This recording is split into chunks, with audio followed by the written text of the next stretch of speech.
रामपुर नाम का एक गांव में एक छोटे से झोपड़ी के अंदर रमेश और उसका माँ सुमित्रा रहा करते थे। सुमित्रा लोगों के घर पे जाके बर्तन साफ करने का काम करता था। उसी से उनका घर का खर्चा चलता था। माँ, मुझे नया साइकिल चाहिए। स्कूल में मेरे सभी दोस्त के पास नया साइकिल है, लेकिन मैं पैदल जाता हूँ। मुझे एक नया साइकिल दिला दो माँ। बेटा, अभी हालत बहुत कठिन है, एक भी पैसा नहीं है। थोड़े वक्त मुझे दो, मैं तुम्हारे लिए नया साइकिल दिलवा दूंगा। लेकिन माँ, हमेशा आप यही बात बोलते रहते हैं, लेकिन कभी मुझे नहीं लेके देते। बेटा, जिंदगी में सब कुछ एक ही साथ नहीं मिलता है, बस मेहनत और विश्वास की जरूरी है। रमेश सब कुछ समझ जाता है।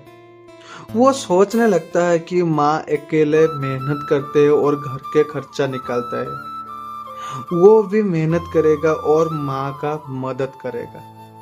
इसलिए वो ढूंढने चला जाता है कहाँ पर उससे काम मिलेगा। लेकिन इसके बारे में सुमित्रा को कुछ भी पता नहीं होता है। रमेश स्कूल खत्म होने के बाद एक छोटे से दुकान में जाके काम करता है।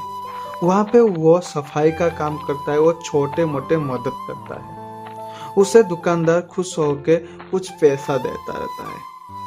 बेटा, तुम बहुत ईमानदार और मेहनती हो। तुम्हारे माँ ने तुम्हें बहुत अच्छे संस्कार दिया है। तुम ऐसे ही आगे बढ़ते जाओगे तो एक ना एक दिन बहुत बड़ा आदमी बनोगे। ये मेरा तुम्हारे ऊपर आशीर्वाद है। शुक्रिया चाचा जी। मैं बस अपनी माँ का सहारा बनना चाहता हूँ। माँ का दुख कम करना चाहता हूँ। माँ का हाथ बटाना चाहता हूँ।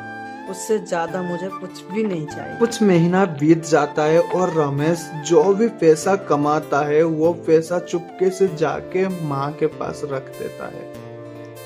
माँ को वो सब कुछ पता चल जाता है कि बेटा पढ़ाई खत्म करने के बाद जाके दूसरे के और काम करता है और वहां से पैसा लेके आ रहा है।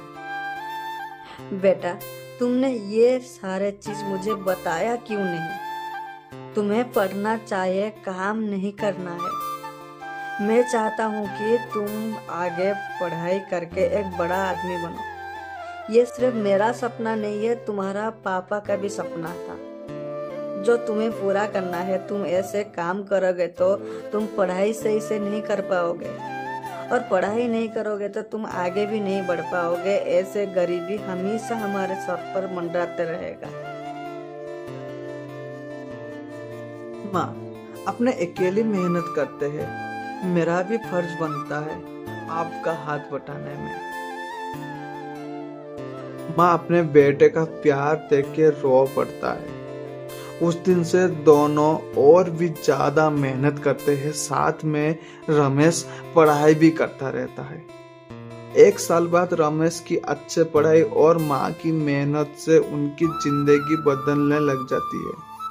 रमेश स्कूल में सबसे अच्छा विद्यार्थी बन जाता है, जिसके चलते उसको एक बड़ा स्कॉलरशिप मिल जाता है और एक बड़ा स्कूल में दाखिला भी मिल जाता है, वो भी पूरे के पूरे फ्री में।